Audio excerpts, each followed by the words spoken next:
శ్రీ గురుభ్యో నమః. హరి ఓం. శ్రీ మాణిక్యాంబా సమేత భీమేశ్వరాయ నమః. మనం భీమఖండంలో భాగంగా ఇప్పుడు మనం చెప్పుకోబోయేటువంటి అంశం ఏమిటి అంటే అండి, పుష్యమి నక్షత్రం 3వ పాదం. ఈ స్వామివారి పేరు బాలాత్రిపుర సుందరి సమేత భవానీ శంకర స్వామివారు. ఈయన వేళంగి గ్రామంలో వేంచేసి ఉండండి. ఈ దేవాలయం అయితే మనకి ఇది కరప మండలం వేళంగి గ్రామం. ఇది ఎలా వెళ్ళాలి అంటే మన ద్రాక్షారం నుంచి రామచంద్రపురం నుంచి మనం కాకినాడ వెళ్ళేటువంటి దారిలో అయితే మనకి వేళంగి గ్రామం అనేది తగులుతుందండి. ఆ రోడ్డు నుంచి కొంచెం దగ్గరకు వెళ్ళినట్లయితే శివాలయం చాలా సులువుగా అయితే మనం చేరుకోవచ్చు.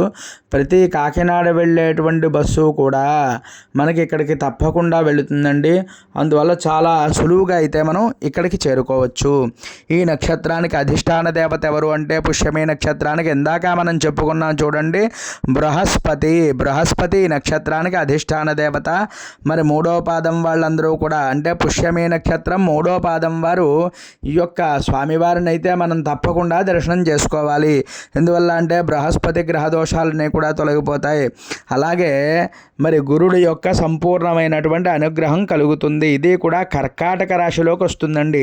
ఈ కర్కాటక రాశ్యాత్తో ఏ దోషాలైతే ఉంటాయో అన్నీ కూడా మనకి తొలగిపోతాయి. అందువల్లే ఈ నక్షత్రాన్ని చేసుకోండి. మరి ఇది ఈ ఒక్క నక్షత్రమే కాకుండా ఈ పుష్యమి నక్షత్రంలో ఈ ఒక పాదమే కాకుండా 1వ పాదం, 2వ పాదం, 3వ పాదం, 4వ పాదం మనం దర్శనం చేసుకున్నట్లయితే చక్కగా సంపూర్ణమైనటువంటి నక్షత్ర దర్శనం అది కూడా మనకి పూర్తవుతుంది. ఆ నక్షత్ర దేవత యొక్క అనుగ్రహం అయితే పరిపూర్ణంగా మన మీద లభిస్తుందండి. అందరూ కూడా ఒకే పాదం కాకుండా 4 పాదాలు దర్శనం చేసుకోవడానికైతే మనం ప్రయత్నం చేసుకుందాము. ఇక్కడ చండీశ్వరుని అయితే మనం దర్శనం చేసుకున్నాం, నందీశ్వరుని అయితే నమస్కారం చేసుకోండి. ఎందువల్ల అంటే నందీశ్వరుని దర్శనం చేసుకునే స్వామివారిని చేసుకోవాలి. అప్పుడే సంపూర్ణమైనటువంటి దర్శన ఫలితం అది కూడా మనకి దక్కుతుంది. మరి స్వామివారిని అయితే నమస్కారం చేసుకోండి. ఇప్పుడు నేను దర్శనం చేయిస్తున్నాను. ఓం నమస్తేస్తు భగవన్ విశ్వేశ్వరాయ మహాదేవాయ త్రయంబకాయ త్రిపురాంతకాయ త్రికాగ్నికాలాయ కాలాగ్నిరుద్రాయ నీలకంఠాయ మృత్యుంజయాయ సర్వేశ్వరాయ సదాశివాయ శ్రీమన్మహాదేవాయ నమః. శ్రీ బాలా త్రిపుర సుందరి సమేత భవానీ శంకర స్వామినే నమః. ప్రార్థన నమస్కారం సమర్పయామి.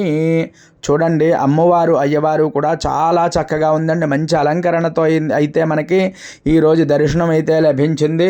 మరి మీ అందరి వల్ల కూడా నాకు కూడా ఈ యొక్క దర్శనం అయితే ఈరోజు కలిగింది. మరి అందరికీ కూడా ఈ స్వామివారి యొక్క అనుగ్రహం కలగాలి అని మనసా వాచా కర్మణ ప్రార్థన చేసుకుంటున్నాను నేను.